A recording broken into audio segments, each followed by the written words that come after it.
você realmente está querendo ter esse interesse de ingressar nesse corpo discente do MAG, é importante que você repense a contribuição científica que você está pretendendo dar enquanto pesquisador.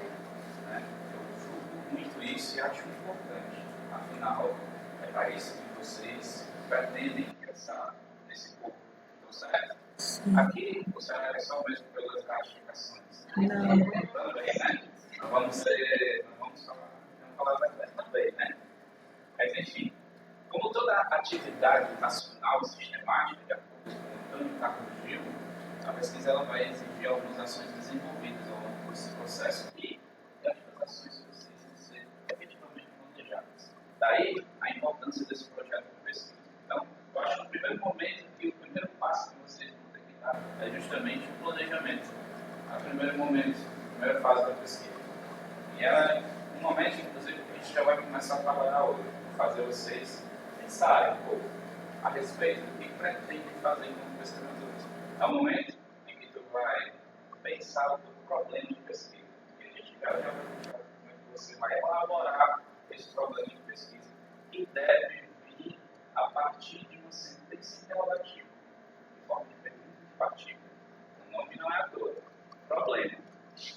Problema, quando você fala, já vem acompanhado um pouco de interrogação.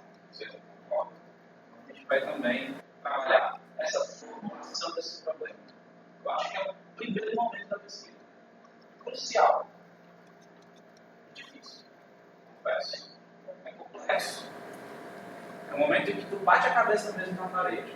Como diria uma ex-professora minha, muito querida, Ivane Toninho, até com um livro dela ali na bolsa, se der um tempo no final, a gente vai fazer uma rápida oficina. Tá? A professora Ivane Toninho, que é professora efetiva da Universidade Federal do Rio Grande do Sul, ela dizia que esse momento é o momento de ir para o tronco. Entenderam, né? Apanhar mesmo. Né? Literalmente apanhar, porque realmente é um momento complexo, um pouco difícil, realmente, para vocês. Mas a gente vai tentar, da forma mais clara, objetiva possível, né? Trabalhar essa formação desse problema. Inclusive, eu trago exemplos. Afinal, eu acho que é a forma mais didática da gente poder formular mesmo esse problema e fazer com que vocês pensem na formação dos seus problemas. E quando eu digo seus, é porque realmente pode ser mais de um, mas pelo menos um. Tem que ficar bem claro no projeto de pesquisa. Tá bom? Eu acho assim que o mais difícil é o que pesquisar, o que o professor vai se interessar.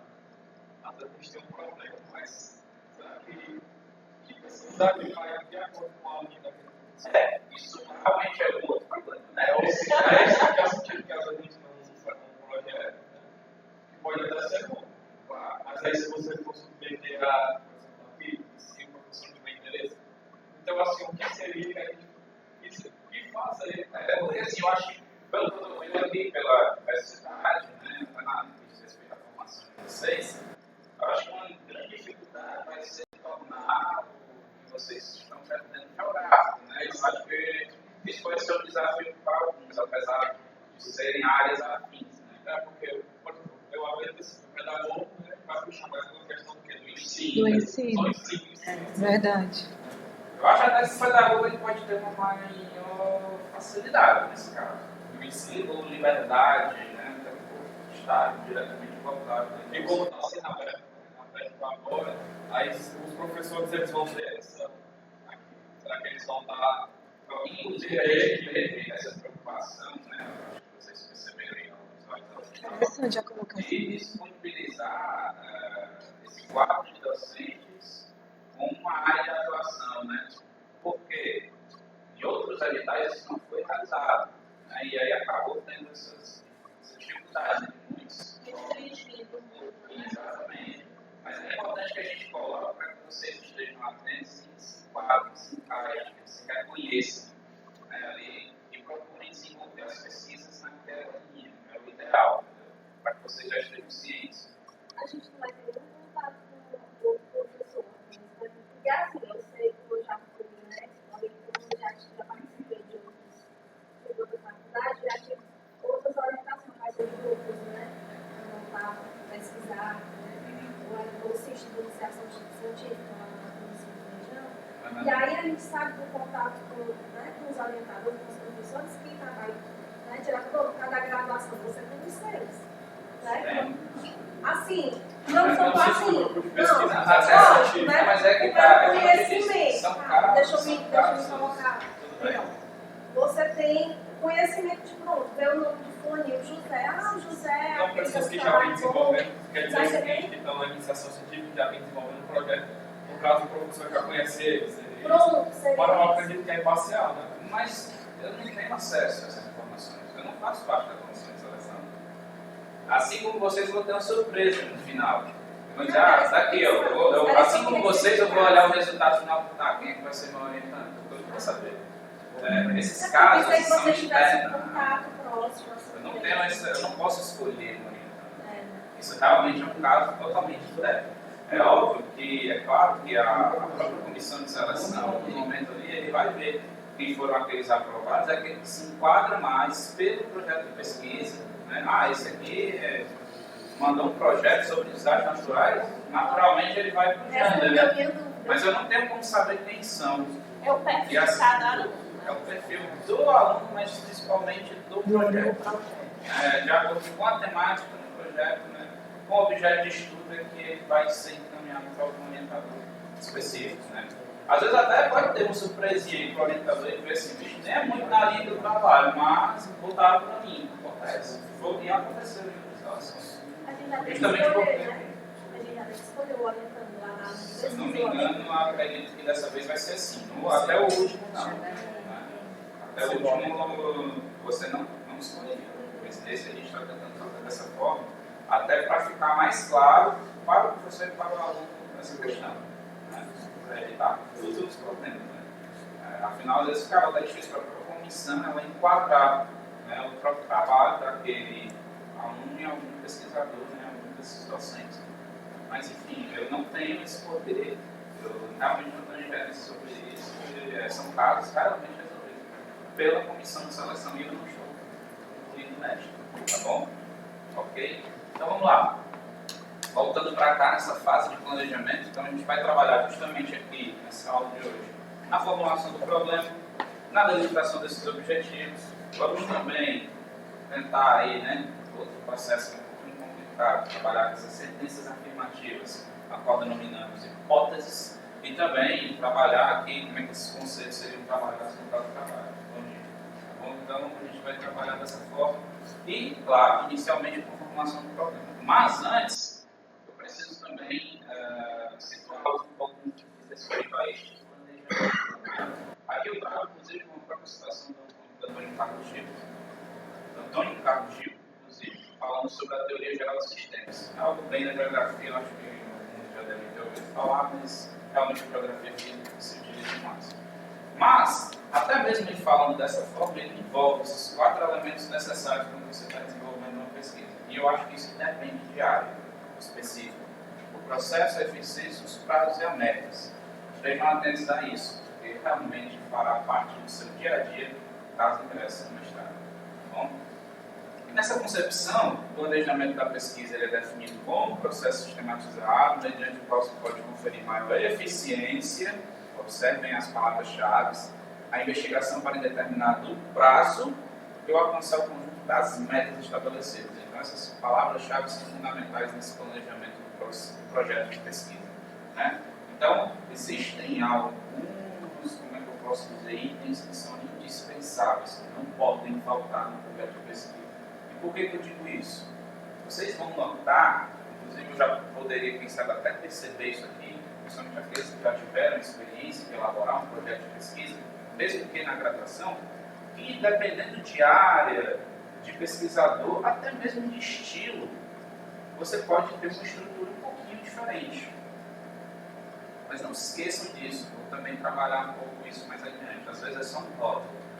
Na essência, o projeto ele não pode deixar de ter o objetivo da pesquisa, a justificativa da realização dessa pesquisa. Às vezes, uma modalidade de pesquisa você definir é importante, mas não necessariamente você precisa deixar isso claro. Às vezes fica subentendido a modalidade da pesquisa. E já a gente vai falar um pouco dessas modalidades Os procedimentos de coleta e análise de dados, inclusive a parte que respeita aí aos procedimentos metodológicos do trabalho. O cronograma a ser seguido, importante e indispensável no projeto. A indicação dos recursos humanos, financeiros e materiais necessários. Agora, isso aqui, a indicação dos recursos humanos, financeiros e materiais necessários, dependendo da forma como você vai trabalhar, você não vai precisar indicar tudo. Os materiais, com certeza, vai. Afinal, você está prestando aí, né, instalação, dissertando, mestrado. Você vai precisar indicar os materiais que vai utilizar na sua pesquisa, sim. Mas recursos humanos, financeiros, muitas vezes você acaba nem delimitando. Quando se trata de um projeto de pesquisa, por exemplo, destinado a uma agência de fomento que poderia patrocinar, aí sim é importante que você coloque, inclusive, a indicação dos recursos financeiros. Nesse caso de vocês, não necessariamente. Eu diria até que não. Eu não acredito que alguém vai indicar recurso financeiro que vai utilizar no projeto. Afinal, você não está destinando esse projeto para que uma agência de fomento avalie, né, e disponibilize um recurso para o projeto de pesquisa. Não é o caso. Pois não. Mas, me diga uma coisa. Sempre tem que ter essa indicação de recursos humanos. O que seria recursos humanos? Se você necessita de determinadas pessoas que vão te ajudar nesse processo de construção do seu projeto de pesquisa.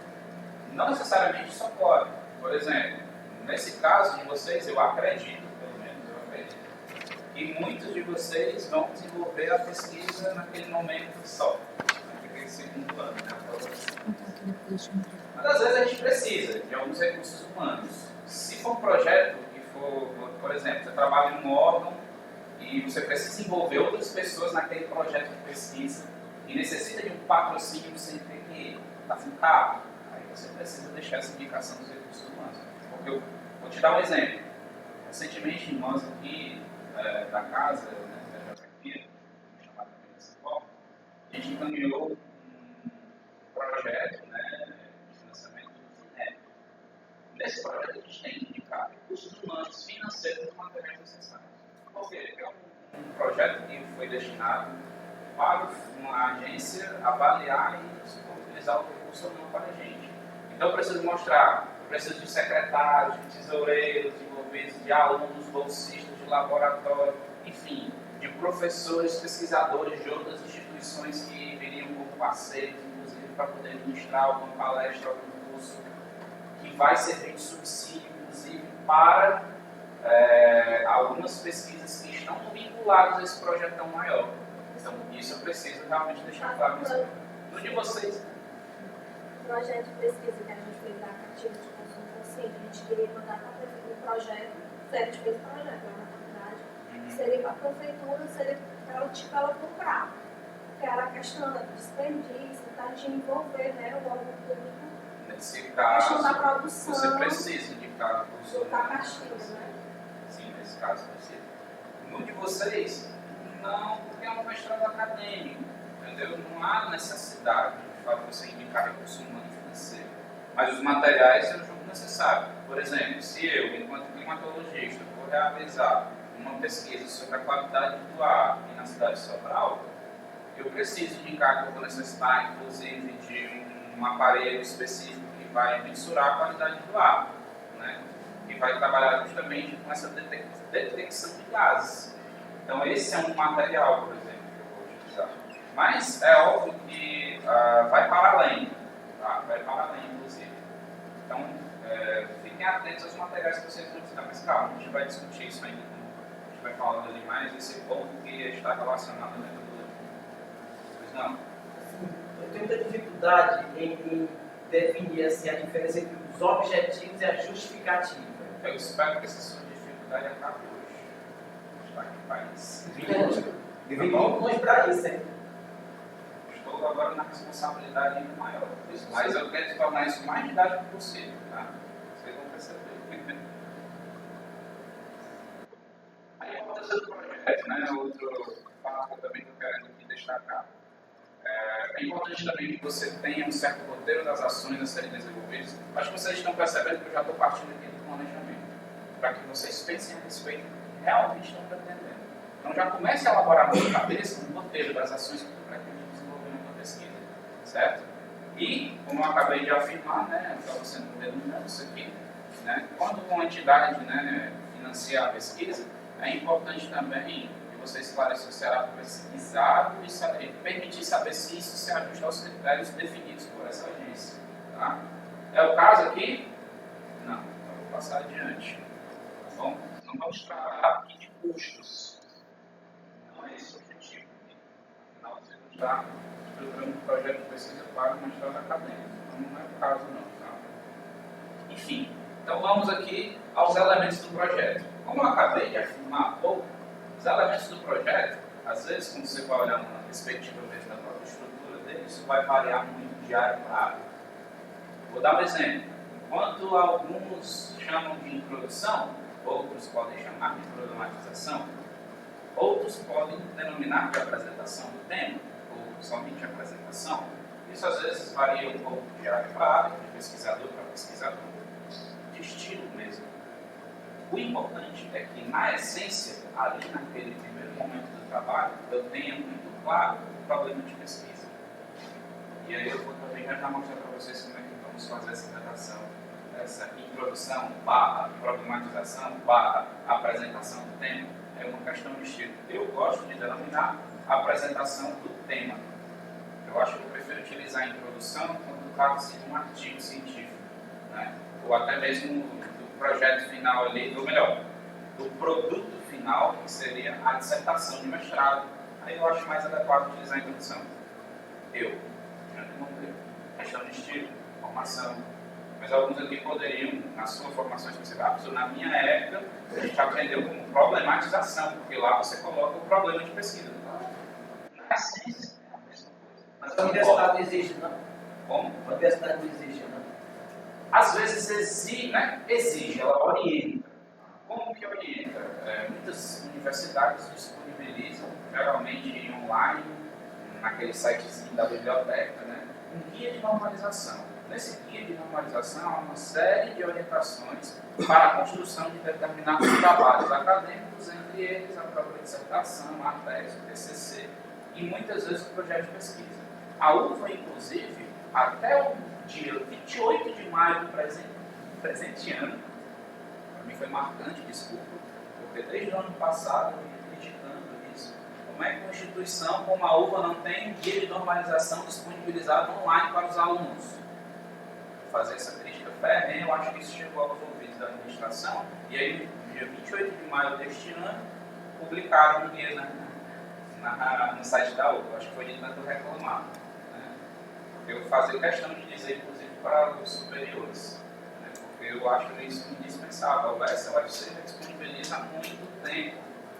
E esse é um material importante para que, o nome já diz, guie, né? Os alunos e tente manter um padrão nos próprios trabalhos acadêmicos que estão vinculados à instituição. Então, para mim, é um item que eu diria indispensável, fundamental. Tá? Então, nesse caso, voltando para cá, né, não há devidamente regras fixas para a elaboração de um projeto, mas eu vou mostrar para vocês que, apesar da gente não ter essa coisa engessada, né, que diz respeito à própria estrutura, na essência, tem elementos que são indispensáveis, praticamente, abre aspas, obrigatório, fechar aspas, tá bom? Vamos ficar atentos a isso. A própria estrutura ela vai ser determinada pelo tipo de problema e o estilo, como eu falei, certo? Mas aí você vai ter que deixar muito claro essas etapas que vão ser desenvolvidas. O mesmo tem que ser detalhado, né? E essa elaboração ela vai depender de N fatores, inclusive até, principalmente aqueles que dizem respeito à tua formação e teu estilo. Eu não posso adentrar nisso. Isso é seu. É a sua essência, é a sua formação. O que eu posso aqui, enquanto pesquisador, e até mesmo, apesar da pouca idade, a experiência, de falar pouca idade, dia desse, aí eu falar dos meus cabelos brancos na barba, não sei porque, pega no pé. Eu tentando, né, passar por jovem, por deixa, né? Mas, enfim, essa elaboração vai depender de alguns fatores, tá? Isso aí eu não vou adentrar, mas eu posso orientá-los para que você não tenha dúvidas e para que estas dúvidas elas sejam sanadas. Afinal, como eu disse, então repetir. A ainda que você tenha uma estrutura um pouco diferente do projeto dela, na essência, os dois têm problema de pesquisa, justificativo, objetivo, geral, né? E específicos, delimitados, definidos claramente de forma objetiva. Eu acho importante que apareça uma hipótese, pelo menos, apesar de, olha o que eu vou dizer, hein? Apesar de isso não ser necessariamente comum em muitos projetos de pesquisa que prestam certame, inclusive no final da dissertação, costumo ver isso.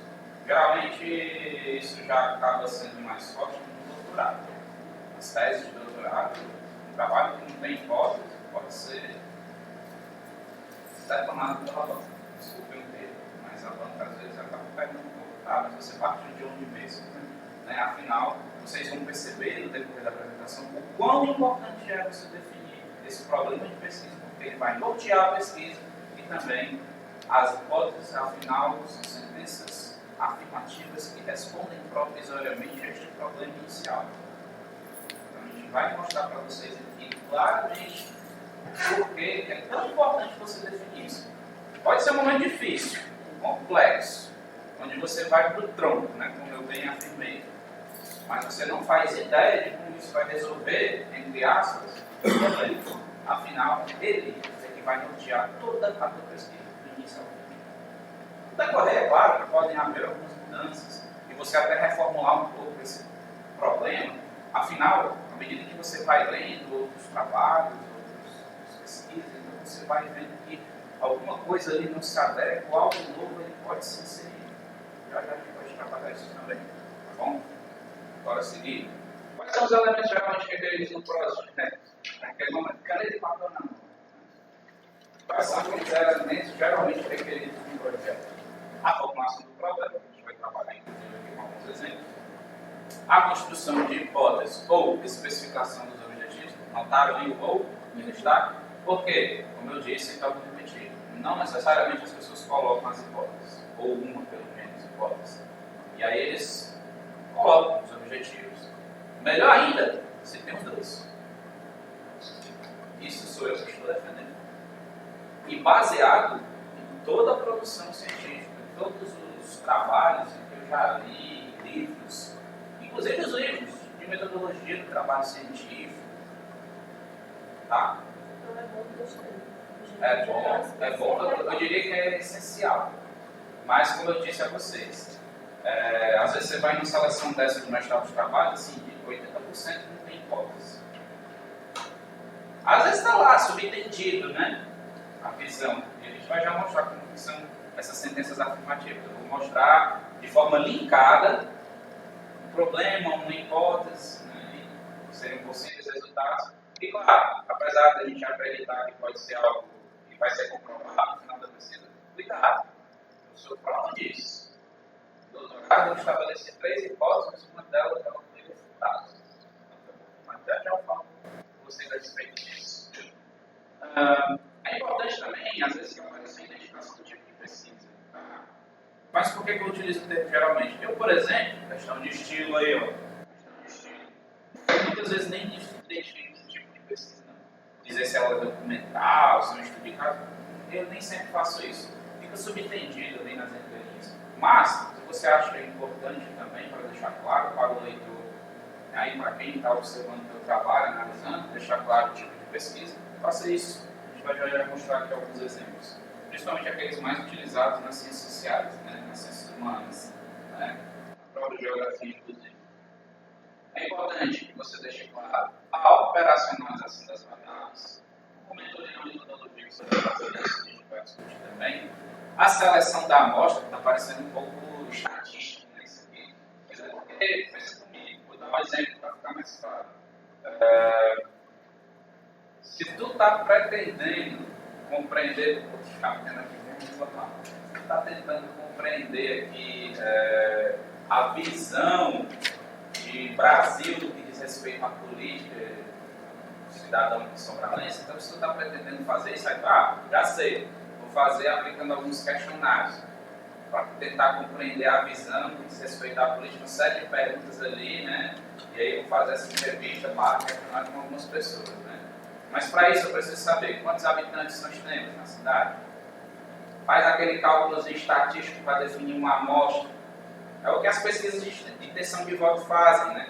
Selecionam parte da população. Alguém que já foi perguntado quem é que iria votar? Não, mas todo dia aparece lá. Uma margem de erro de 2 pontos percentuais. É assim que funciona? Existe um cálculo que é feito, sei lá, se tem 750 mil habitantes, se eu fizer ali uma pesquisa com uns 1000, já é suficiente, eu tenho uma margem de erro de tantos por cento, 2, 5% é aceitável. Então, você pode precisar fazer isso, eu não estou dizendo que vai, tá? Se tu não vai trabalhar para questionar, não necessita, né? Mas estou dando aqui um exemplo claro para que eu compreenda.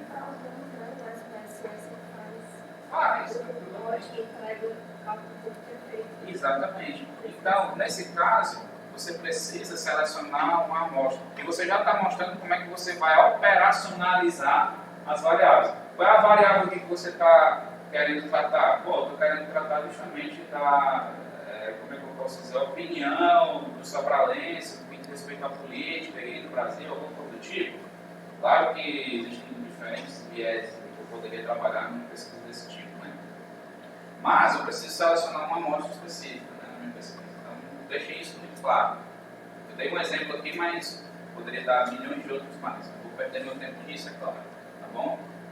Outra coisa, elaboração dos instrumentos e determinação da estratégia de coleta de dados, que é outra coisa que aparece na metodologia, você precisa mostrar. Já vou mostrar para vocês essa receitinha de bolo, tá? Porque o que é que você precisa para fazer o bolo? Ingredientes. Quais são os ingredientes do seu trabalho? É preciso você deixar claro no seu projeto. É um passo a passo. Quando você vai escrever os procedimentos metodológicos, você vai já mostrar. Eu gosto de dar esse exemplo. É uma receita de bolo. Você precisa mostrar quais são os ingredientes, um passo a passo também da receita. Não é só dizer, eu vou utilizar farinha, eu vou utilizar ovos, eu vou utilizar leite. Não. Você precisa também dizer que a farinha vai com leite, depois mistura tudo, bate, né? Aí, no caso, a gente não pode ser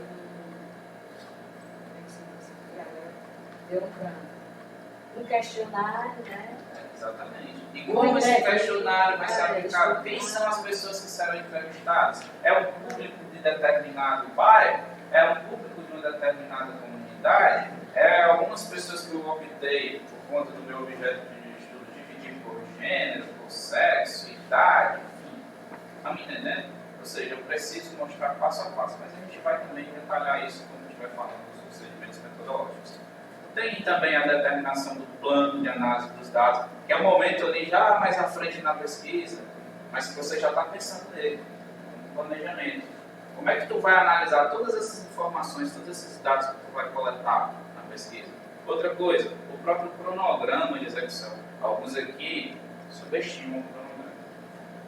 Às vezes, e eu falo isso por experiência, porque eu vejo muitos alunos isso, tá? Coloca o cronograma, mas é só um item que está lá no projeto de pesquisa para poder concorrer na seleção. Depois, vamos trabalhar na pesquisa, né? E esquece o cronograma. Aí não sabe, porque chega lá na frente, correndo todo o tempo, não conseguindo terminar as coisas nos prazos, e está ali estourando, feito um louco arrancando os cabelos no final do mestrado para defender.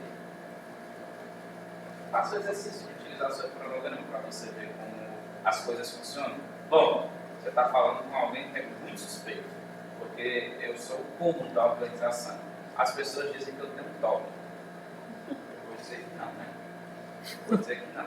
Mas para um sujeito que quando abre o guarda-roupa dele e observa os sapatos organizados em caixas transparentes, metodicamente, em cima, eu vou dizer o quê, né?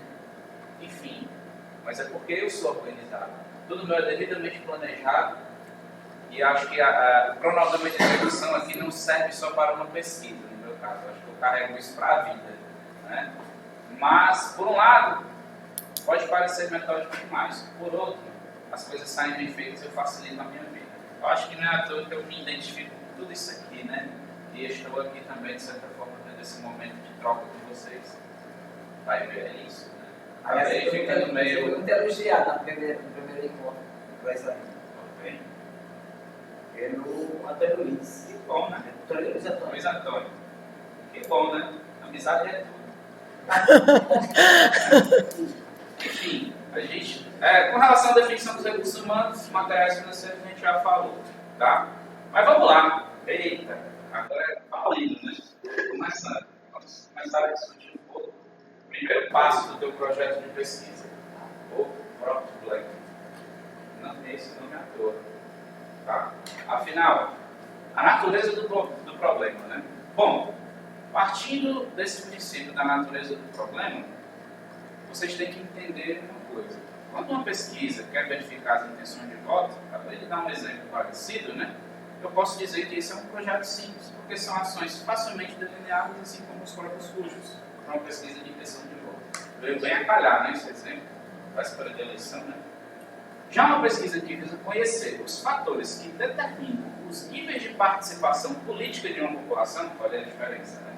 Já é um projeto mais complexo. Né? Nessas circunstâncias, é mais apropriado você definir um plano genérico, que a gente chama de anteprojeto, né? Anteprojeto. E, posteriormente, depois de algumas alterações, ele vira ali um projeto. Tá? Então, às vezes, quando você está nesse esboço ali, tentando fazer algumas adequações, você pode até chamar de anteprojeto. Acho que a gente vai começar a trabalhar nisso hoje, para que depois ele ganhe corpo e vire um projeto de fato. Tá bom? E como é que eu vou diagramar essa pesquisa? Né? A ordem, ela não é rígida. Tá? Esse organograma aqui não quer dizer que se você cumprir uma etapa, você não volta mais nela. Eu diria até que dificilmente isso vai ocorrer. É normal que você retorne e depois reformule alguma coisa. Tá bom? Mas é importante você partir da formulação do problema. Eu diria que é um momento que você demora muito, que você vai bater a cabeça, alguns vão passar por aquele momento de crise mesmo, mas continue no sacrifício ali, no tronco, né? Nesse esforço que você pode tentar estabelecer aí esse problema de pesquisa. Depois, a construção de hipóteses, que a gente vai ver que, inclusive, se esta é uma sentença interrogativa, ou seja, uma pergunta, essa daqui é uma sentença afirmativa, ou seja, uma resposta provisória. E, hipoteticamente, eu acredito que o resultado da minha pesquisa vai ser esse. Você sabe se vai ser esse mesmo? Sabe ou não sabe? Só vai saber pesquisando, né? E eu digo, nem tudo que parece é. Às vezes a gente acredita já ser uma verdade. E, hipoteticamente, a gente acredita que aquilo vai ocorrer, mas determinadas situações caem por terra. Vou já dar um belo exemplo que aconteceu comigo para que vocês compreendam. Depois a determinação do plano de trabalho, a operacionalização das variáveis, que é a parte justamente da construção da metodologia do trabalho, o instrumento de coleta de dados, o pré-teste, seleção da amostra. Ou seja, a gente vai trabalhar nesse passo a passo, mas calma, não é rígido, não é uma coisa pontual, você pode ir e voltar, não necessariamente precisa de tudo, apesar de ter alguns elementos essenciais. Então, não se preocupe quanto a isso. Eu estou dando a faca e o queijo para vocês, porque a gente vai trabalhar justamente agora na formulação do problema. Como eu disse, torno a repetir, toda pesquisa ela vai iniciar em uma indagação. Senão, para mim, pelo menos para mim, enquanto pesquisador, não faria nenhum sentido. Tu tem que ter um problema a ser pesquisado. Então, qual é o objetivo de tu estar entrando no mestrado? Tu precisa dar uma contribuição científica a respeito de determinado tema, não? Sim. Então, todo mundo parte de um problema. Às vezes, a gente não faz o exercício de pensar qual é este problema. A ideia está muito solta na cabeça. Mas toda pesquisa deve partir de um problema ou alguma indagação. Não é fácil, como eu disse. Mas, vamos tentar compreender o que seria esse problema. Na perspectiva, né, do ponto de vista etimológico, ou seja, etimologia da palavra, seria um assunto controverso. Olha aí, para vocês verem como tem uma ligação importante. Eu olhei no dicionário. Eu que fiz essa pesquisa aqui no dicionário do Wise. É um assunto controverso, ainda não satisfatoriamente respondido em qualquer campo do conhecimento que pode ser objeto de pesquisas científicas ou discussão acadêmica. Está no dicionário. Estão vendo aí o que é um problema de fato? Entendeu aí? O importante é que a gente deixe claro esse problema, coisa que muitas vezes também não acontece nos trabalhos. fica subentendido, às vezes, ali o que a pessoa vai pesquisar, o que ela está se pretendendo. Mas eu acho tão bonito, tão coerente, tão científico mesmo, quando eu vejo ali uma pergunta na introdução, problematização, apresentação do tema, né? Pergunta, ponto de interrogação muito claro, está mostrando para o leitor o que é que tu vai pesquisar, o que é que tu quer responder com essa pesquisa. Nem todo trabalho parece isso, mas eu ando já há alguns semestres puxando as orelhas dos meus alunos, jogando eles na cadeira e botando eles para trabalhar no tronco, né? Enfim. Nem todo problema é passível de tratamento científico. Aí está o problema também, viu? Como é que eu vou saber, professor, se o meu problema realmente é um problema? Porque tem coisas que você pode responder, outras não é bem assim. É importante que você possa responder isso mediante verificação empírica. Bora ver. Exemplos. Preste atenção. Vamos dar alguns exemplos aqui de problemas que poderiam ser elaborados por alguns de vocês, para que vocês não caiam em um equívoco. Como fazer para melhorar os transportes urbanos? O que pode ser feito para melhorar a distribuição de renda? Como aumentar a produtividade do trabalho? Dei aqui 3 exemplos. Mas se vocês observarem, nenhum destes é problema científico. Pois a forma como eles estão aqui propostos não possibilitam investigação segundo os métodos próprios da ciência. Isso aqui, meu povo, são problemas de engenharia, porque eles estão se referindo a como se fazer algo. Vocês concordam comigo? Ou seja, como eu faço para melhorar os transportes? Isso aqui se refere ao que eu devo fazer para melhorar os transportes. Ou seja, é como fazer algo de forma mais eficiente. O que pode ser feito para melhorar a distribuição de renda? Bom, a gente até tem uma resposta para isso, né? A gente poderia fazer uma discussão a respeito disso. Mas pensa, você precisa elaborar um problema que possa ser respondido mediante verificação de acordo com os métodos próprios da ciência. Porque a própria ciência, é claro, prestem bem atenção, a própria ciência ela pode, de certa forma, fornecer algumas sugestões aqui, né? De como eu melhorar os transportes urbanos, a distribuição de renda, aumentar a produtividade do trabalho. Tu pode até citar, inclusive, de acordo com pesquisas desenvolvidas por fulano e tal, citando, a produtividade ela pode ser melhorada no trabalho se você estabelece um plano de metas e ações a serem desenvolvidas em curto, médio e longo prazo. Se você estabelece horários rígidos para poder produzir e tudo mais, se você procura sempre se atualizar e realizar cursos de formação, ou seja, você pode aí se basear em pesquisas científicas que respondam a esta pergunta, mas, reitero, ainda assim é um problema de engenharia, porque não permite responder diretamente a esses problemas. Vocês concordam comigo que às vezes até parece um pouco da tua opinião, porque pode ter até opiniões divergentes aí em relação a como melhorar a distribuição de renda, né? Certo? Então, nessas horas a gente tem que ter um pouquinho de cautela e cuidado. No caso, seria somente a efetivação de uma ação, né? Essas 3 perguntas. É como se fosse o famoso como é que eu faço, né? Por isso que eu chamo de problema de engenharia. É a mesma coisa, como é que eu faço um bolo? Como é que eu construo um prédio? Engenharia, problema de engenharia. Então, a gente quer problema científico, tá? Não é de engenharia. Estes problemas aqui, eles não indagam nas coisas, suas causas e consequências, mas indagam acerca de como fazer. Aí sim, realmente aqui a gente está percebendo que é o famoso como fazer, de fato. Ou, olha outros exemplos aqui, ó. Esse aqui. Qual a melhor técnica psicoterápica que existe? É bom adotar jogos e simulações como técnicas didáticas? O pessoal da pedagogia vai dizer que sim, né? Alguns poderiam dizer que não, eu prefiro o conteúdo teórico tradicional no quadro. Menino. Os pais devem dar palmadas nos filhos? O que vocês acham? Gerar uma polêmica, né? Eu limpei dinheiro para resolver porque foi pouco. É isso? Ou alguns vão discordar e dizer, não, nós vivemos hoje em um momento na sociedade que a gente tem que educar mesmo de outra forma. Não é batendo, antes do castigo, né? Cortar mesada. tira a televisão e o videogame. Gente, isso aqui são problemas de valor, né? Eu ia gerar até aqui um outro problema, né? Que pessoas com opiniões divergentes. Questão da opinião, né, da pessoa. É problema de valor, são valores aqui que eu estou colocando. Tá bom? Tá claro isso? Não precisa nem discutir, tá muito claro, são problemas de valor. A pesquisa científica ela não pode dar respostas a essas questões de engenharia em questões de valor. Tá? Posso até ter uma pesquisa que discute, por exemplo, preste bem atenção, sobre os traumas que a criança carrega da infância por ter apanhado bastante com os pais. Um pedaço de pau, né?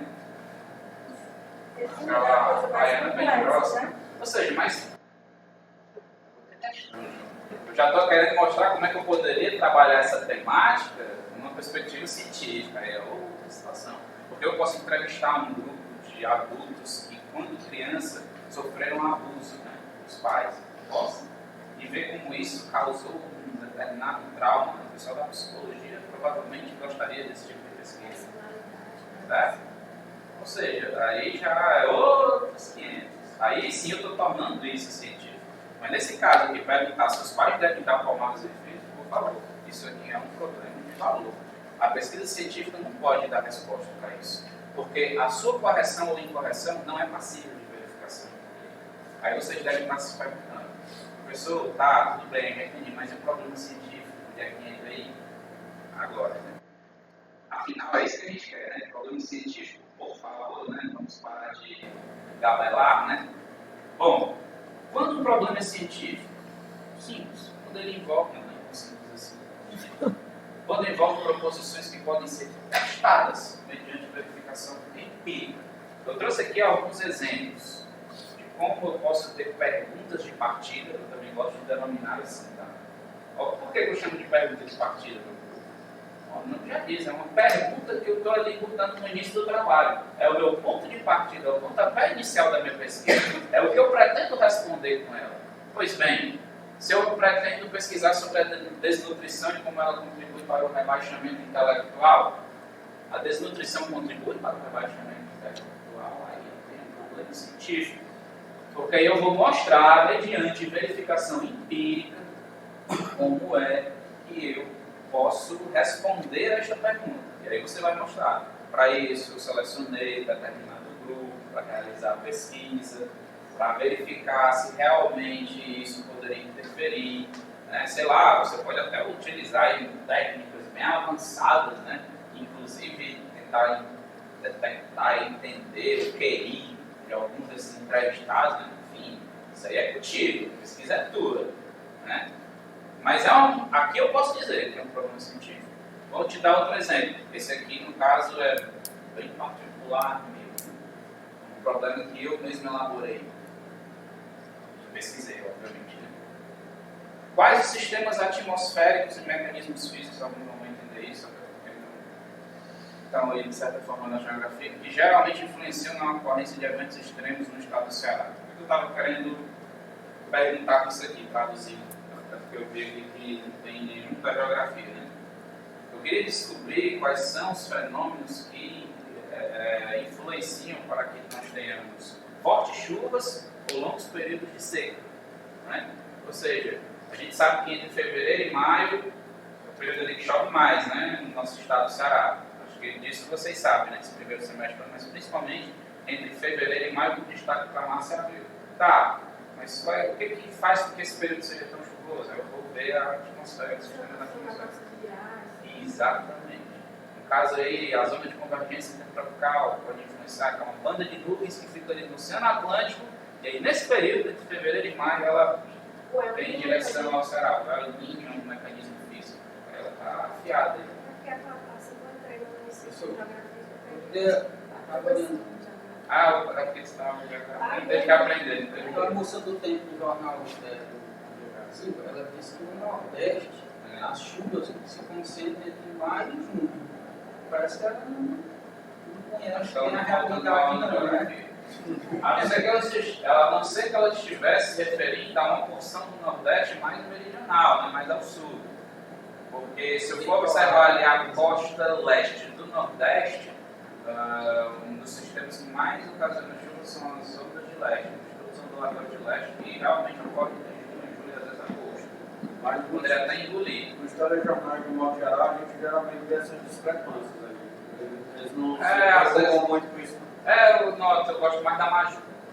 Você lembra, né, da Maju? Maju eu gosto porque a Maju é muito informada, ela estuda antes de passar informação e eu até agora não identifiquei nenhum equívoco nela. Não posso dizer as mesmas coisas das outras garotas que eu tenho. Se você me permite, eu porque assim, velho, eu percebi que deve ter feito uma confusão, porque, se não me engano, na Copa, em 2014, ocorreu o deslizamento em Natal, Recife, estava chovendo muito.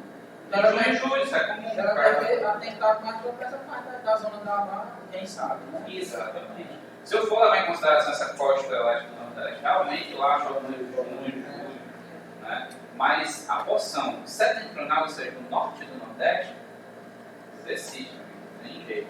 Zona de convergência intertropical. É uma banda de nebulosidade que fica lá, né?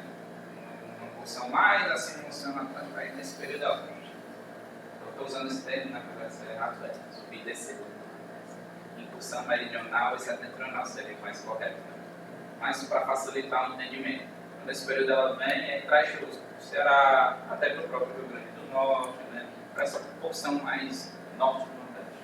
Entendeu? Então aqui, ó, dá para verificar isso? Dá. Posso utilizar a imagem de satélite, analisar aí vários anos e ver se realmente é isso que ocorre. Se realmente é esse sistema. Vai que é outro, né? Que está causando chuva entre maio e julho, né? Só vou saber investigar. Por isso que é importante a pesquisa. Mas vocês notam que eu já tenho uma resposta provisória. Não tenho? Eu acredito que ela existe. Pela experiência, pelas pesquisas que eu já fiz e outros trabalhos, acredito que ela existe. Posso colocar isso como uma resposta provisória desta pergunta, não posso?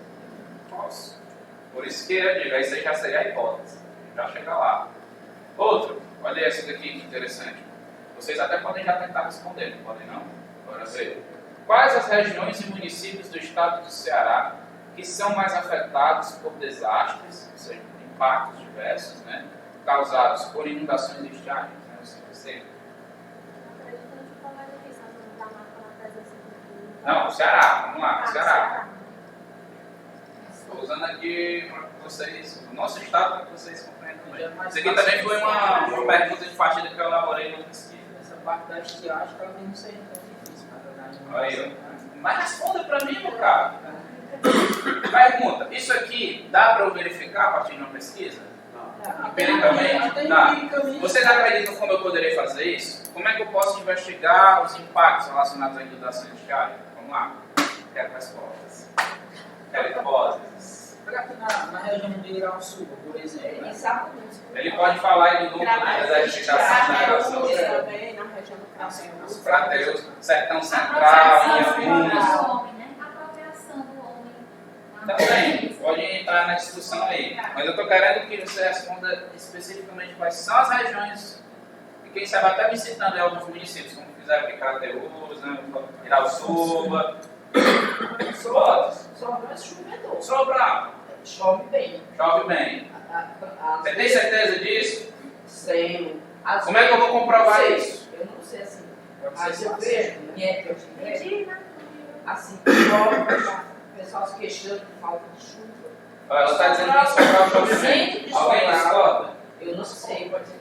Ele discorda. Ele já acha que não chove bem, ou seja, vocês podem ter até uma pergunta de partida semelhante no trabalho, mas a tua hipótese vai ser uma hipótese dele vai ser outra. Como é que eu vou conseguir comprovar isso? A Na pesquisa. velha pesquisa. Mediante verificação empírica. Como? Agora já estou partindo para a metodologia. Como eu vou fazer isso? Como vocês sugerem que eu pesquise isso? Coletando os dados já. Onde? Ah, É importante detalhar na pesquisa. É. Pode, FUNSEMI, né? Sei. Aí os anos mais chuvosos, mais cedo. Tem um órgão também aqui que registra esses impactos. Então, vai ser outro também que pode trazer algum tempo. Mas tem um órgão que, não estou querendo ver os impactos nas inundações deixadas, tem para ver quais foram os municípios mais afetados. Tem um órgão aqui que, inclusive, emite os decretos de situação de emergência. defesa civil. Então a defesa civil poderia me ajudar. Aí eu já estou no como. Vocês viram, eu já estou aqui, ó, estabelecendo meu plano de ações. Porque esse como é a pergunta que você vai ter que se fazer quando estiver escrevendo a metodologia de trabalho. Tá? Como? Como eu vou fazer isso? Você vai dizer o que vai fazer e como vai fazer. Beleza? Chegamos já lá também, mas A revista Time, no segundo ano, ela citou 2 locais do Ceará que seriam possíveis locais de desertificação. os núcleos de A revista desertificação. Time, ela citou o Mineral Sul e citou o Senador Monteiro. Tem um trabalho interessante da UCM, que eles definem 3 núcleos de desertificação deles, inclusive ao Mineral Sul eles até me disponibilizaram um livro que foi produto, né, desse trabalho. Né? E infelizmente essa desertificação está avançando, né? A ponto da gente ter que repensar algumas medidas, né? Algumas ações para tentar minimizar esse processo. A questão do quadrilátero da certo, os alunos perguntam muito, mas por que, né, a questão? Por que é só no sertão? Por que forma? Está falando do polígono, né? Das secas.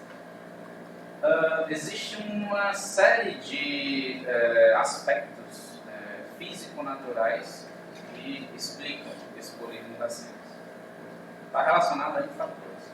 A posição geográfica deles, a influência de algumas massas de ar, o próprio cobertura cristalina, né, de certa forma, também vai influenciar bastante.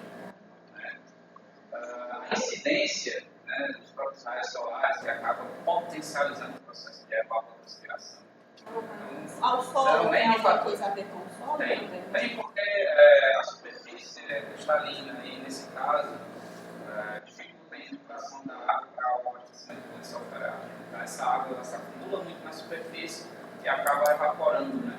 Ou até mesmo as plantas acabam transpirando. Por isso que a própria vegetação dessa região, né, a caatinga, ela é adaptada a essas condições de aridez. Então, nesse período mais seco, segundo semestre do ano, vocês notam a caatinga se adaptando. Né? Ela, de certa forma, perde todo aquele verdinho bonito do primeiro semestre do ano.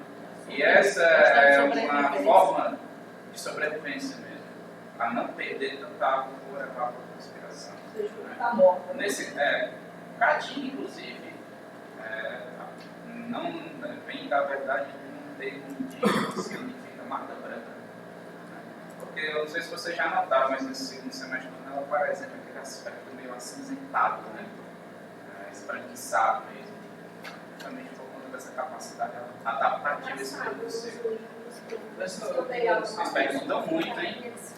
Legal. Pensamento seu, se já existe Professor mesmo, né? se algum tipo de estudo científico quer comprovar se a não existência desses relevos aqui no Ceará, na Chapada do Apodi, Viapá, no Araripe, se não existisse isso, o clima aqui no Ceará seria mais ou menos. Se isso poderia interferir no clima. Bom, objetivamente a gente acredita que interfere, né? Hipoteticamente. Você acabou de lançar uma pergunta. Vocês perceberam que ele acabou de elaborar um problema de pesquisa e eu estou dando uma hipótese aqui. Hipoteticamente eu acredito que sim. Mas tudo isso são conjecturas. Né?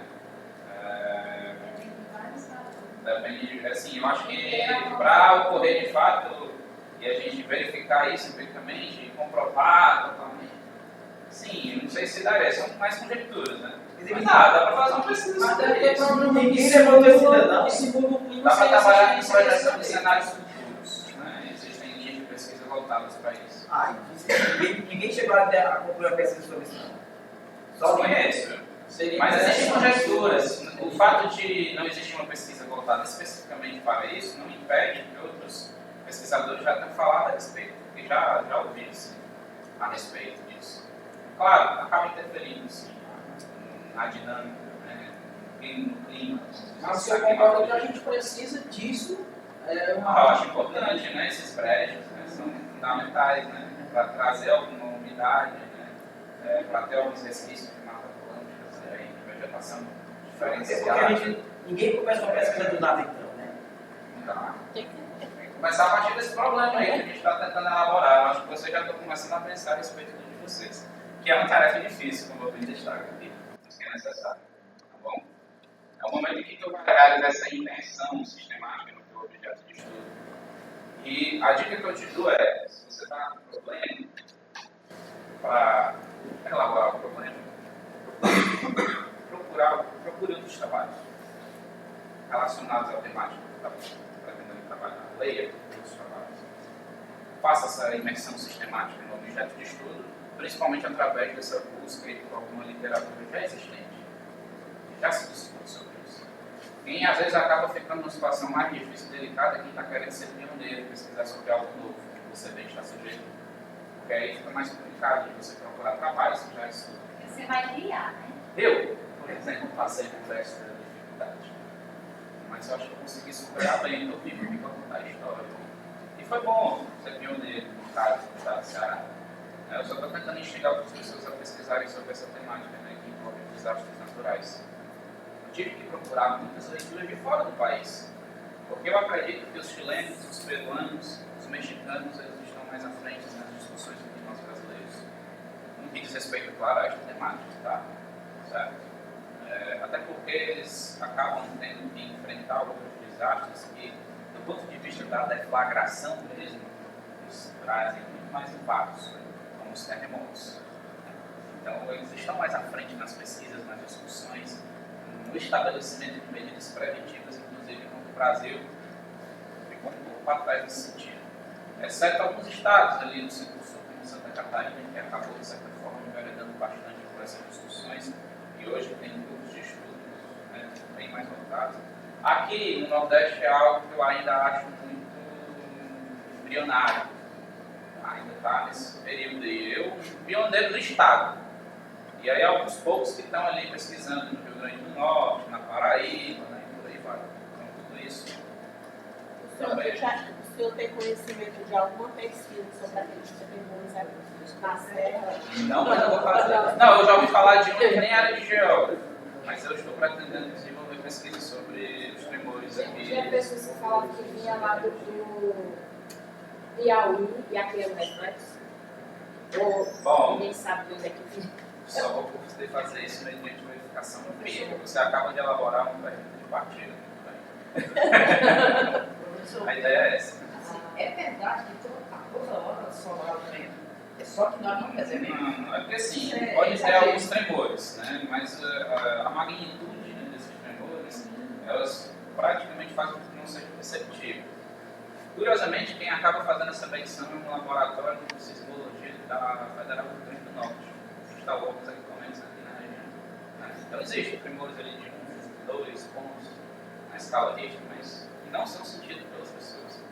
Agora já teve aí alguns registros, só que já faz um bom tempo que não tem tremores desta magnitude de 4, até um pouco acima de 4, já é considerável, já são sentidos, com certeza. Mas já pode trazer algum tipo de dano. Já fazem uns 8 anos que magnitudes desta ordem não são verificadas. Mas eu estou pretendendo iniciar algumas pesquisas, porque esse primeiro ano que eu tive de UFA foi só trabalho, disciplina, coordenação, ajuda de curso, me sugaram a minha alma, e agora eu estou tentando me voltar mais para a pesquisa. Eu sou programador na cidade que eu moro, eu moro na Ibiapaba, como sabe por acá. E na cidade que eu moro, tem a questão do desmatamento lá muito forte. E há 20 anos que eu moro lá, e eu sou pessoa de geografia, mas não sou formado em geografia não, né? Tenho formação em estudos sociais, porque quando eu estudei aqui não tinha um curso de geografia ainda, eu estudei dinossauro aqui na UFA. Aí o que eu ocorre? Eu sempre tenho essa pergunta, porque a gente está falando de microclima, por exemplo, será que é possível a gente observar a ocorrência de microclima num município pequeno que a sede tem alguns poucos quilômetros quadrados? Porque lá o município é pequeno, sabe? Mas serve bem a pergunta. Eu senti que ao longo desses 20 anos a temperatura próxima do centro está ouvindo isso, né? aumentou muito. E eu vou lhe citar um exemplo. Quando a escola que eu trabalho passou por uma reforma em 1998, tiraram o teto. Aí o engenheiro chegou lá e perguntou para o coordenador que estava lá. E aí, aquele projeto coloca ventiladores para a sala de aula, aí o coordenador falou assim, não, aqui não tem necessidade disso. Recentemente, em 2011, quando chegou aquele pró-jovem, o banco, lá na escola, aí tinha que gastar dinheiro com alguma coisa, senão voltava o dinheiro e a escola não ia nem sair, né? E a primeira coisa que os colegas sugeriram foi climatizar todas as salas com ar-condicionado, porque ele não estava aguentando calor. Eu acho que isso é um período de tempo muito curto, para mudanças tão grandes, uma altitude como a da Natal. Vocês perceberam a série de perguntas que ele levantou? Aí o trabalho dele já tem. Eu sou tipo os alunos. Não, eu não sei se vocês perceberam ele na fala, fiquem atentos ao que ele está dizendo. Ele já até lançou hipótese ali.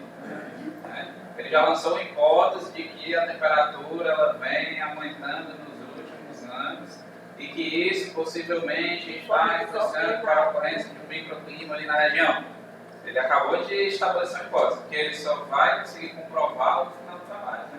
E tudo isso a partir do conhecimento empírico dele, né? É importante. De 1990 até 2010, eu participei de todos os censos do IBGE. Ele já delimitou um tempo. Espaço temporal. Mas só colocar no papel. Inclusive, como climatologista que sou, eu costumo dizer que os extremos estão cada vez mais extremos. Né? Em algumas regiões do globo, a gente consegue identificar ondas de calor que foram verificadas na Europa recentemente. Em outros, você vê eventos extremos de chuva cada vez mais superiores. Por exemplo, grandes tempestades, que vocês acham plena coincidência, a furacão Florence recentemente no ano passado. Eu sei que nós estamos na temporada de furacões e que eles naturalmente ocorrem nesse período, mas não esqueçam, o combustível de um furacão é a temperatura elevada do oceano e, consequentemente, isso pode ter uma influência direta no aquecimento global.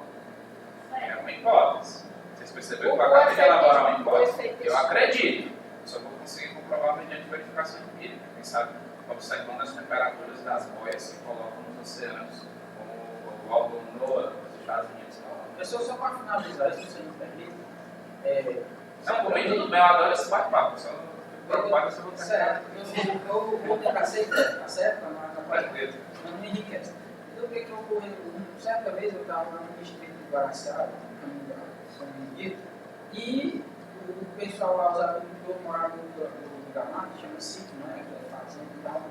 E aí o cara dizendo assim, rapaz, cada vez está mais difícil da gente tirar alguma coisa da terra.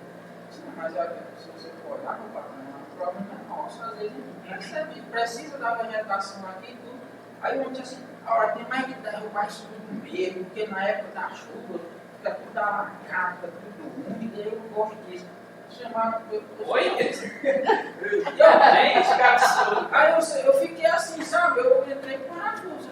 Mal saber ele do papel que a vegetação tem. Porque a própria vegetação ela contribui principalmente em locais de relevo mais acidentado, como é o caso, para a fixação do solo, para a infiltração da água nesse solo. Nesse caso, se ele retira a vegetação, ele vai estar potencializando esse processo que ele está aí afirmando que ocorre quando tem a vegetação. E como é que ele conversa com uma pessoa dessa para dizer para ela que isso é ele vai possibilitar, inclusive, o deslizamento de terra na região. Justamente porque ele retirou a vegetação que estava ali, ó, ajudando a fixar, a segurar, entre aspas, o solo. Gente, pelo amor de Deus, isso é um absurdo. E fora o processo de degradação, né? Porque a partir do momento que você desmata ou realiza aquele método, né, bem tradicional da coisa, sem dar um determinado descanso para aquele solo, a tendência é que ele fique improdutivo, né? Com o passar do tempo. E aí você contribui, inclusive, para o crescimento de áreas, inclusive que podem estar sendo desertificadas. Há um papel aí da ação humana muito presente. Porque só a elevação da temperatura também está causando um avanço muito grande do mar, né? Principalmente naquela região de Calcaia, né? Está tomando muito espaço das cidades. No caso ali de Calcaia... A questão é da temperatura do ar. Assim, existem pesquisadores que já afirmam que o aumento do nível do mar pode estar ocorrendo em algumas regiões litorâneas do globo. No caso ali mais específico de Calcaia, eu acredito que não é bem o caso. Pesquisas comprovam, e eu acredito nelas, tá? Pesquisas desenvolvidas por uma das professoras convidadas aqui do nosso mestrado, a professora Wanda de Claudino Salles, né?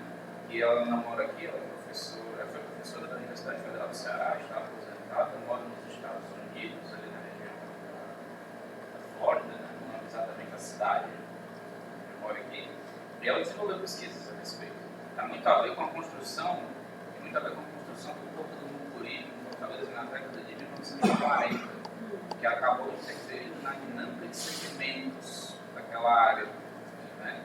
E aí, consequentemente, os sedimentos, né, que teriam, como é que eu posso dizer, acho que eu posso estar falando algo com vocês. Vamos lá. Vamos pensar da seguinte forma. Joga a garrafinha no mar e vê, não façam isso não, por favor, só um exemplo, tá? E vejam, por exemplo, o trajeto que ela faz. Ela vai puxar e vai devolver ela mais adiante. Vai puxar e vai devolver ela mais adiante. Quem nunca passou por aquela situação de estar tomando banho ali no mar e quando está a barra está de arcolar. Você também vai puxar, né? Então, essa dinâmica de sedimentos, imagine no caso desse trânsito de areias aqui no assoalho, né? Tá? Com a construção do Porto do Mucuri, que foi necessário construir novamente para que eu tivesse uma região de praia mansa, onde os navios iriam atacar e se interferiam acumulando sedimentos de uma ponta. Consequentemente, trouxe o problema mais adiante. E aí, por caso de uma erosão costeira, fazendo com que o mar avançasse. Qual foi a solução que deram? Porque muitas casas foram destruídas, algumas casas de veraneio foram construídas ali na praia de Iracema, foram destruídas totalmente. Qual foi a solução que deram?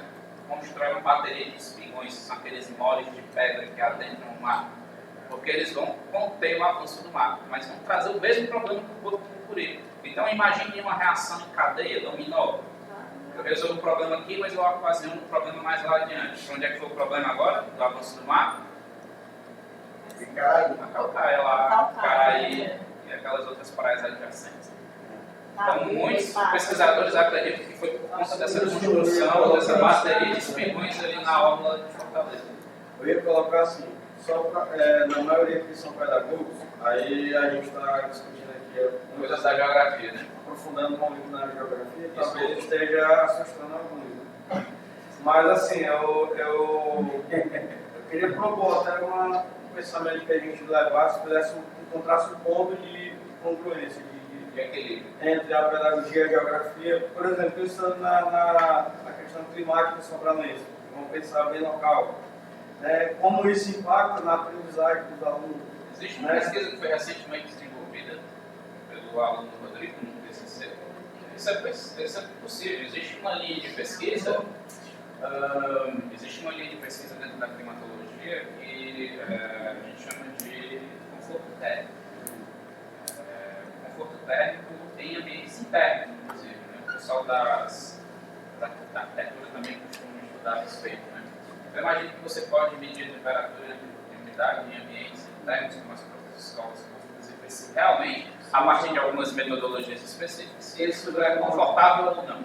Eu digo, se a gente fizer uma análise, né, por exemplo, dos últimos 10 anos, por exemplo, como que esse processo se dava há 10 anos atrás e por que esse processo de não aprender ocasionado pelo calor ou pela inquietude. É mais difícil 10 anos porque sim, né? Esse tipo de trabalho, às vezes é importante você ter aquela verificação empírica mesmo, fazer a medição dentro da sala da temperatura. Não, eu sei, mas trazendo até uma relação histórica, né? Para que você vai fazer essa discussão necessariamente. Para que a gente tenha um embasamento para falar, porque não é um problema atual, já é um problema crescente, também de alguns anos dessa preocupação. E eu acho que é um trabalho até naquelas considerações finais, do ponto de vista da dissertação, né? Dá para você colocar também algumas discussões. Aí eu você estou respeita por alternativas. Estou só tentando pipocar aqui, fazer uma chuva de ideias para que o pessoal consiga assim, se reconhecer. Claro. Né? Não, é válido. Dá para fazer uma pesquisa assim, dentro da proposta. Para que também a galera não queira se tornar geógrafo da noite para o dia, porque não está. Então, é um processo. Eu digo assim, para trazer uma luz para nós pedagogos, como que a gente pode melhor se sair desse trabalho e conseguir realmente se desenvolver e quem sabe posteriormente até se desenvolver na área da geografia, mas já a partir de uma experiência mais confortável agora. Eu acho que essa angústia dele é de muitos, porque de repente... Muitos querem desenvolver essa pesquisa. Não, porque de repente a geografia vai tentar transformar o trabalho do pedagogo no geógrafo. O trabalho do filósofo no geógrafo. Como é que ele vai tentar fazer essa leitura da geografia, sem tanto embasamento teórico da geografia. Mas é um E não tem caminho, né? Eu digo, não tem caminho de pesquisa, É né? um desafio, mas isso impede você de tentar mais Não, não. Eu minha aventura eu gosto da dificuldade. Só para me explicar melhor, eu não estou colocando empecilho, não estou colocando dificuldade. Não, eu acho que você está abrindo a mente, pelo contrário. Eu digo assim, você está colocando possibilidades. Eu digo muito pelo contrário, muito pelo contrário.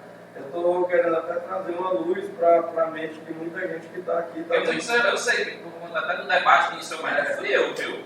Estou tentando aqui, ó, seguir a recomendação do projeto de pesquisa. Quem mesmo querer discutir coisas aí da geografia, foi você que eu estou respondendo. Estou dizendo assim, Estou até preocupado só ter que vir no segundo encontro, porque... Eu digo muito provável as colocações. Deixa eu só lhe ponderar aqui alguma relação à abrangência à pesquisa, certo? Se a gente for fazer a pesquisa de mestrado, o pré-projeto, não falando do desenvolvimento, é para pesquisar em uma escola ou seria assim, uma abrangência maior? Isso quem define é o pesquisador. Eu poderia Você pode fazer um estudo, a gente já vai falar, por exemplo, de alguns tipos de pesquisa, você pode fazer um estudo de caso. Eu poderia ser um pré-projeto voltado para fazer tipo, uma pesquisa em uma escola, ou poderia ser... Agora, eu acho que para o mestrado é interessante você tentar se observar realidades diferentes. Vou te dar um exemplo, já que ele está falando ali de temperatura, né, em conforto térmico, vamos assim dizer, né, temperatura e umidade de ambientes internos. Tem um trabalho fantástico de doutorado, o cara fez essas discussões em torno do conforto térmico em ambientes internos, em dois grandes conjuntos habitacionais em Fortaleza, mas que estavam situados em realidades distintas, né, em posições geográficas distintas, entendeu? Para tentar ver se isso realmente poderia interferir, por exemplo, se a presença de uma grande área verde poderia estar interferindo em um população, enquanto o outro que já está mais afastado, na periferia, está entendendo? Vamos dar um exemplo com relação à questão da educação ambiental, né? Pesquisar nas escolas de Sobral como é que se dá esse ensino da educação ambiental, né? Para trabalhar. Então seria o quê? Seria viável trabalhar com só uma escola ou pegar assim, uma abrangência de todas as escolas como uma parte? Questão de estilo. Jander, eu acho que eu procuraria outro. Eu ia ficar só nesse. Só uma escola. Essa é uma escola, porque a gente sabe que a realidade de uma escola e outra muda. E aí, principalmente se for uma profissionalizante, por exemplo. Né? No caso da prefeitura, acho que deve ter aqui ensino integral, que também tem, né? Só para Fortaleza. Pronto, aí tu imagina uma escola em tempo integral, que provavelmente pode ter uma estrutura mais nova, melhor, né? Às vezes até o corpo docente influencia, o diretor influencia. Né? Alguns são mais proativos, outros não. Eu acho que é importante para que você não caia num dado ali que pode ser até questionado como viciado. Né? Tem as escolas mistas, tem as escolas especialistas e as de tempo integral. Então, assim, eu preferia falar um universo um pouco maior, eu acredito que é possível. Né? É claro que você não vai conseguir ter ali uma visão de todo, né, que a gente chama aí de toda a população, mas pelo menos uma amostra razoável, vamos assim dizer. Né? Afinal, precisa ser algo que possibilite, né? Do ponto de vista do tempo, né? Você ter tempo, ser algo claro, preciso, objetivo, que permita, né? Digamos, vocês poderiam também pesquisar duas faculdades diferentes, vocês pesquisar a educação ambiental no ensino fundamental inicial e no ensino fundamental final. Sou eu pesquisador, orientador, né? E você está querendo me fazer uma pergunta, já querendo definir o objeto de estudo, a perspectiva espaço-temporal, né? Cronológico, enfim.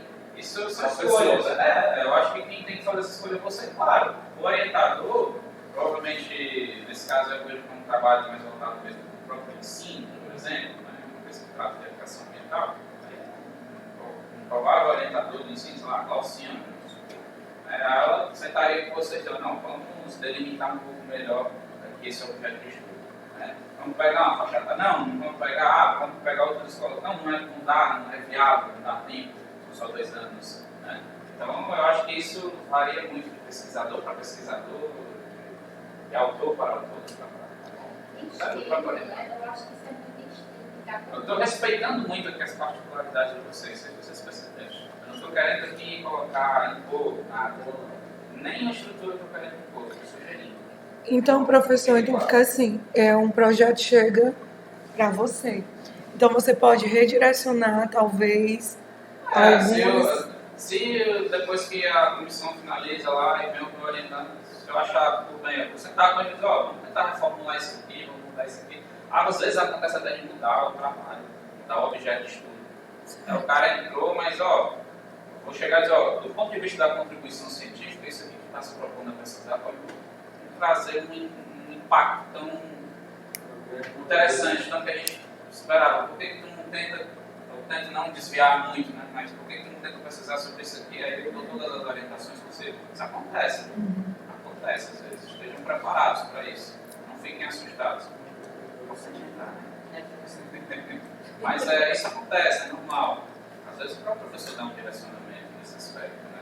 E reformulações são normais. Eu diria que o teu projeto ele não vai, muito provavelmente, 99% de chance, ele não vai chegar igualzinho lá no início, quando você ingressar no mestrado, até o final, quando você defender a sua dissertação.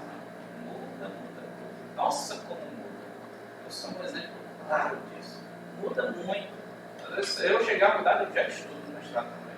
E não foi nem o orientador de sujeito, não. Foi eu mesmo que percebi a necessidade. Porque vai se direcionando para outro, né? Comecei no estudo de caso, num bairro específico de Fortaleza. Zé, Genival. Quando deu fé, eu estava fazendo um estudo sobre o estado do Ceará. Aí o meu orientador louco, tu quer abarcar o mundo com as pernas? Tu dá conta disso? E dei conta. Você falou, né? Já quando a primeira aula que teve no curso, que era sobre o mestrado profissional, o mestrado acadêmico está muito diferente da proposta do mestrado profissional. Foi a primeira aula do curso, lá na escola da prefeitura. O professor Neves falou sobre o mestrado profissional, porque nós, se fôssemos selecionados para o mestrado, nós iríamos estudar especificamente uma única coisa sobre um assunto. Ele falou até o exemplo do mosquito da dengue, né?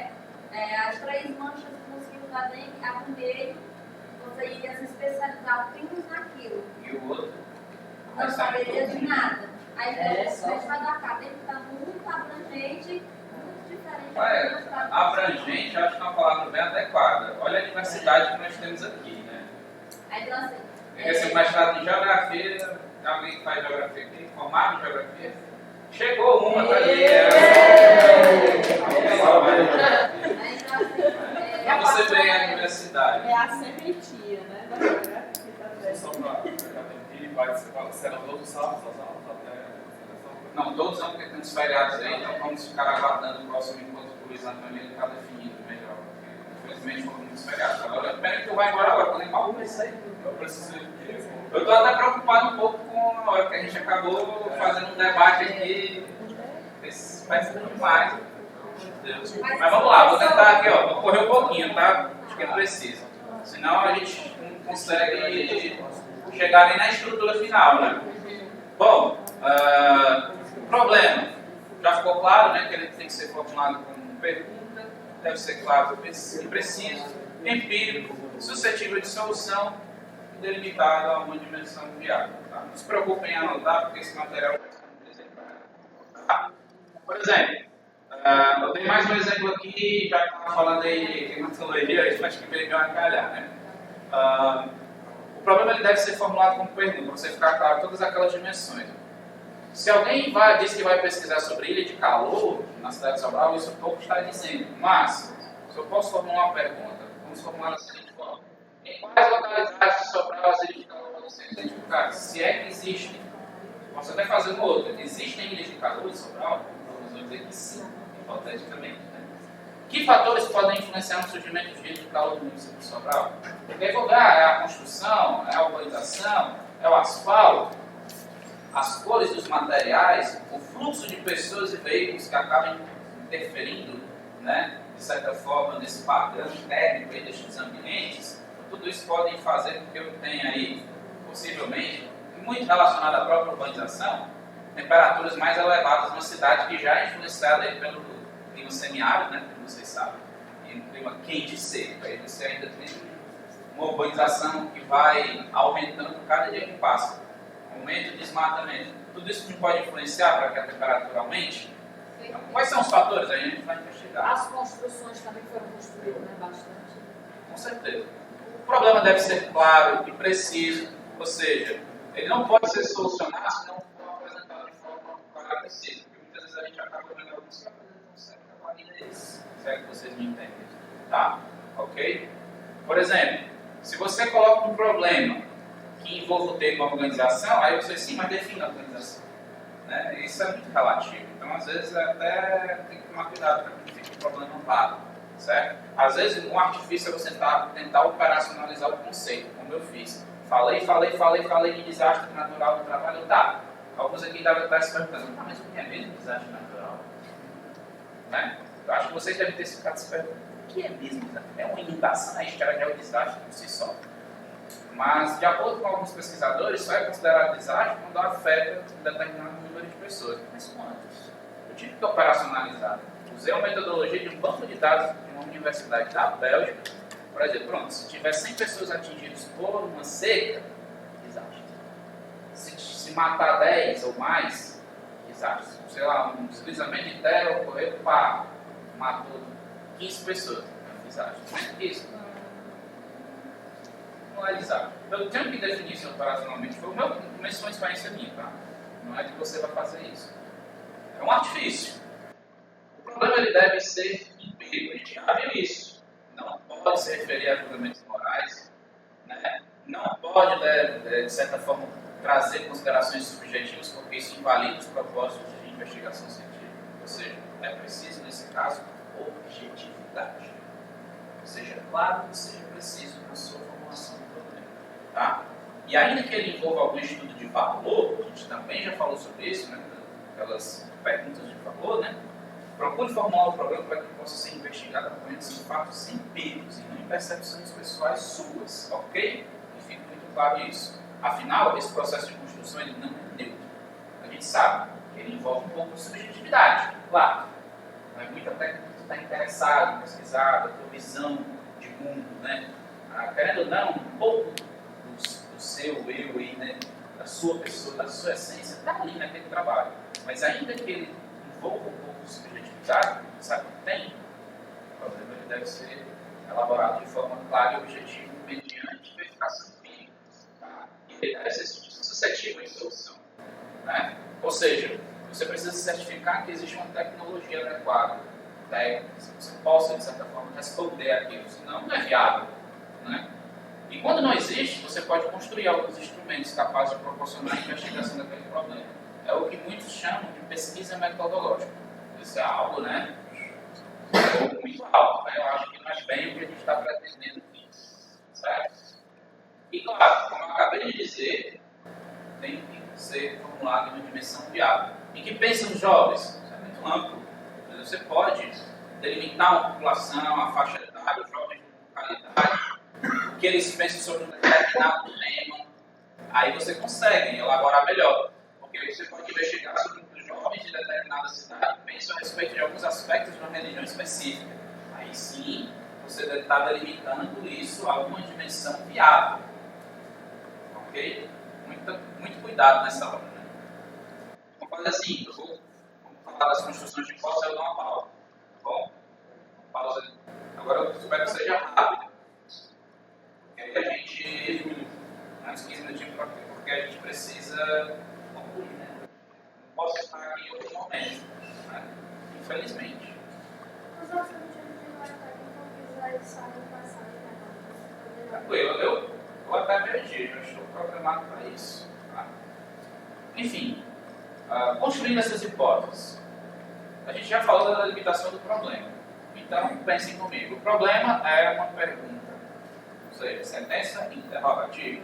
A hipótese é uma solução possível que você está pensando. É uma sentença afirmativa. É uma resposta provisória. Tá? Então, a hipótese, vamos dizer que é uma suposição ou uma explicação provisória do problema. É quando você sai do senso comum e parte da verificação empírica. Vamos fazer um exercício. É interessante, né? Senão. Que fatores, problema aqui, tá? Que fatores contribuem para o consumo de cerveja por estudantes universitários da Universidade Estadual Vale da Carol, para delimitar ainda mais aqui o problema. Hipóteses possíveis, né? Respostas para esse problema. Estudantes ansiosos tendem a consumir mais cerveja. O que vocês acham? Pode ser uma hipótese? Pode ser. E aí tu pode investigar isso mediante verificação empírica. Como é que você pretenderia ver se os estudantes eles estão mais ansiosos ou menos ansiosos? Sei lá, fazer uma entrevista com eles, né, para saber se estão muito estressados com essa vida acadêmica. E ao mesmo tempo tentando descobrir se ele está tentando, né, tomar uns gorós aí no final da aula, porque isso alivia um pouco as tensões. Né? Estudantes do sexo masculino são mais propensos ao consumo. Alguns vão dizer, há controvérsias. Mas isso é só, mas olha aí que está interessante, aí se torna científico. Você só vai conseguir comprovar isso aqui mediante verificação empírica. Vai que com a aplicação das entrevistas, quando você vai levantando essas informações, aí você diz, caramba, as mulheres da UPA bebem demais. Aí o que acontece nessa hipótese aqui? Ela é refutada. Ainda que parcialmente, porque você pode dizer assim, não, realmente o número de homens que bebem é muito. Mas o das mulheres é compatível. Então, a pau ali, eu vou refutar essa hipótese no final do trabalho, parcialmente. Mas eu só vou saber, só vou conseguir realmente comprovar isso aqui na universidade. É aí que está o interesse, né? É isso que torna interessante o trabalho científico. Né? Outra aqui, ó, a proximidade de bares próximos à universidade é um fator que estimula o consumo. Bom, não sei, vamos ver, né? Será que o pessoal lá da Betânia, então, pode estar sendo mais favorecido, porque lá existe uma proximidade de bares? Será que eles bebem mais do que o pessoal do CCH? Não sei, vamos verificar aí, né? Vamos pesquisar para saber. Mas essas afirmações, elas podem ser verdadeiras ou falsas. E eu posso verificar elas mediante um processo, não posso? Logo, eu tenho aqui hipóteses. Deu para perceber? A hipótese, ela vai ser uma resposta provisória para o pergunta. Quando tu estiver escrevendo a introdução, é interessante que tu faça assim, bota a pergunta de partida do teu trabalho, né, esse problema de pesquisa, em seguida tu já até pode jogar a hipótese. Ou tu pode colocar o objetivo do trabalho, né, justificando por que tu está fazendo isso, né, e em seguida tu bota a hipótese. É bem interessante que tu faça esse joguinho já no início do trabalho, na apresentação do teu projeto, porque tu já deixa claro para o leitor o que tu está pretendendo. Você pode repetir. Vamos lá.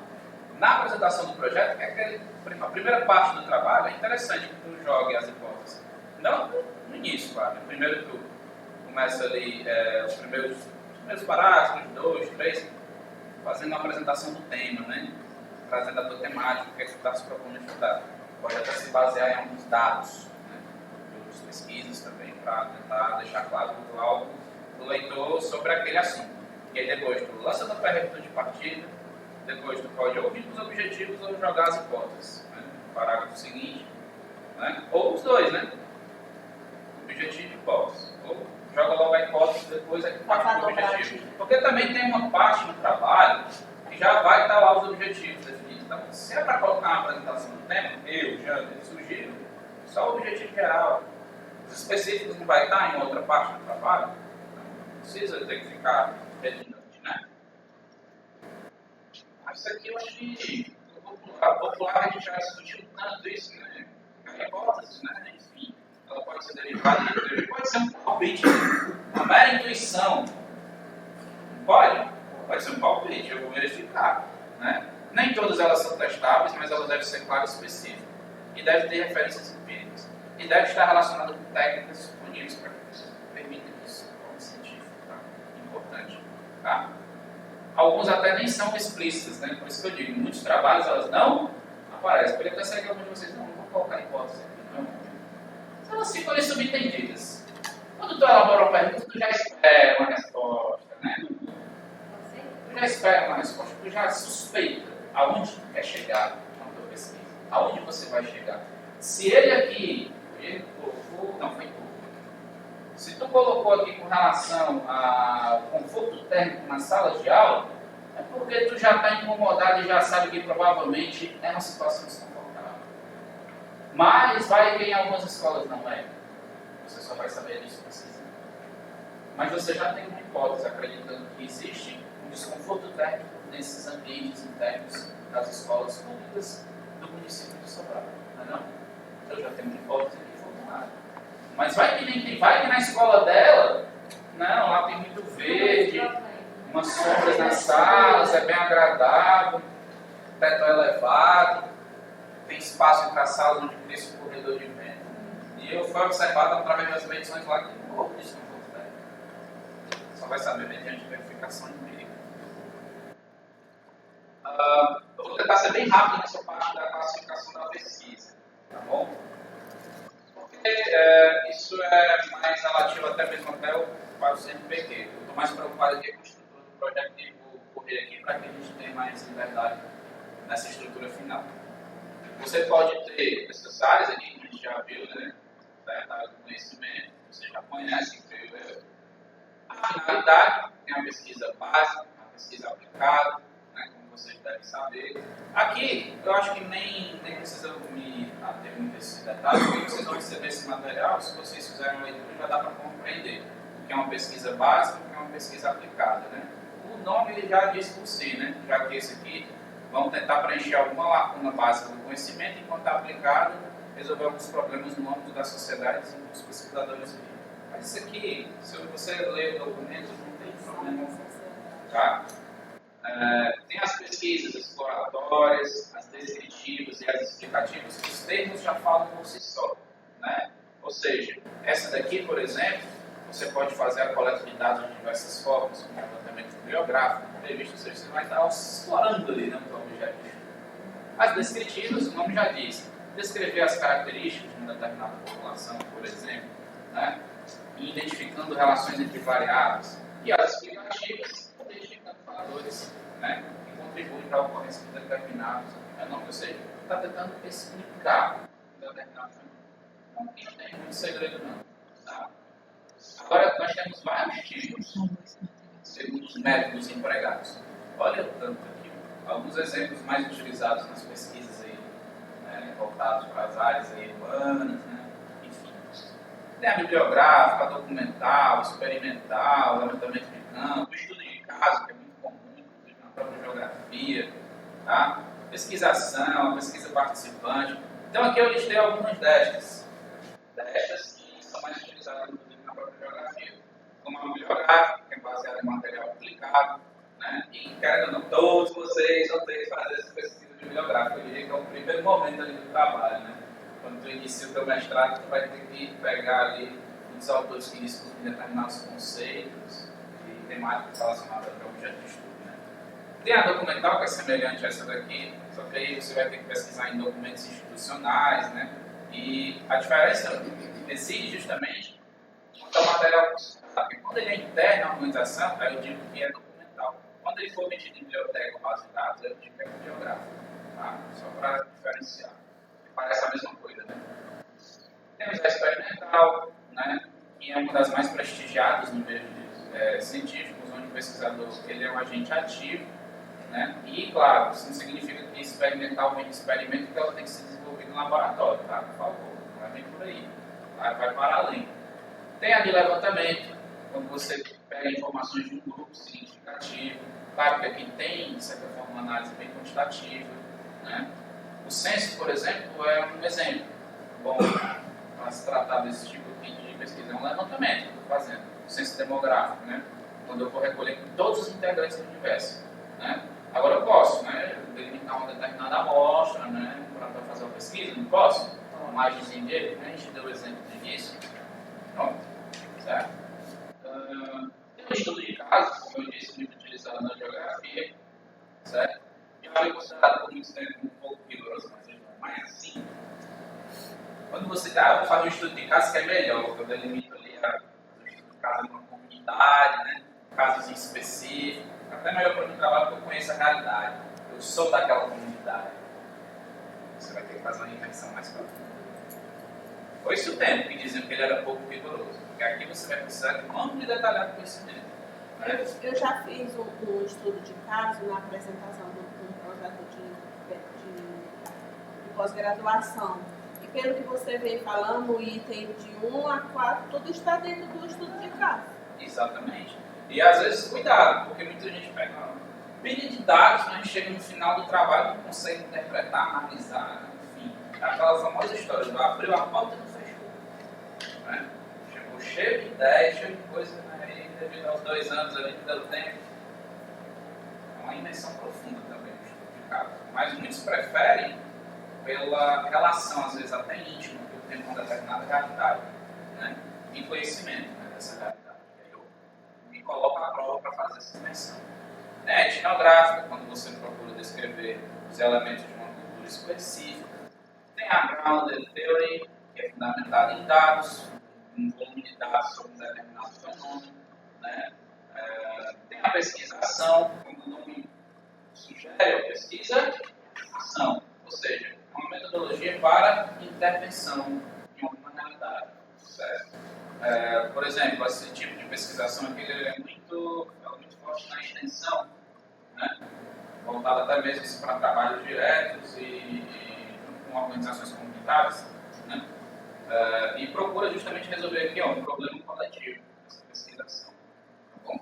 Tem a pesquisa participante, que inclusive ela é bem interessante, porque ela tem o propósito de auxiliar a população envolvida a identificar a população por si mesma os problemas e realizar uma análise crítica dos mesmos e buscar soluções. Ou seja, a população, aí no caso, a comunidade, ela acaba se inserindo, né, de certa forma, na pesquisa de forma que acaba sendo mais ativa nesse processo, né, uma vez que eles também procuram as soluções, procuram fazer uma análise mais crítica e tentar resolver uma determinada problemática. Né. E ela, claro, tem uma semelhança, como vocês podem ver, com a pesquisação, uma vez que permite essa interação do pesquisador com determinadas pessoas da comunidade. Isso aqui é só para dar um panorama para vocês e abrir um pouco a mente. Professor, você disse que esse projeto de pesquisa tem que ser muito impessoal. É isso que você falou? É bom. É bom. É uma questão de estilo também, tá? Mas eu gosto de escrever de forma impessoal. Ao invés de colocar o eu acho, eu acredito, eu devo, eu prefiro colocar acredita-se, deve-se. Entendeu? Escrever de forma impessoal. Eu acho importante, eu acho que isso mostra mais seriedade do ponto de vista científico. E evita, de certa forma, mostrar que tem subjetividade demais ali. Né? Eu sempre não disse que é importante você ser objetivo, claro, preciso.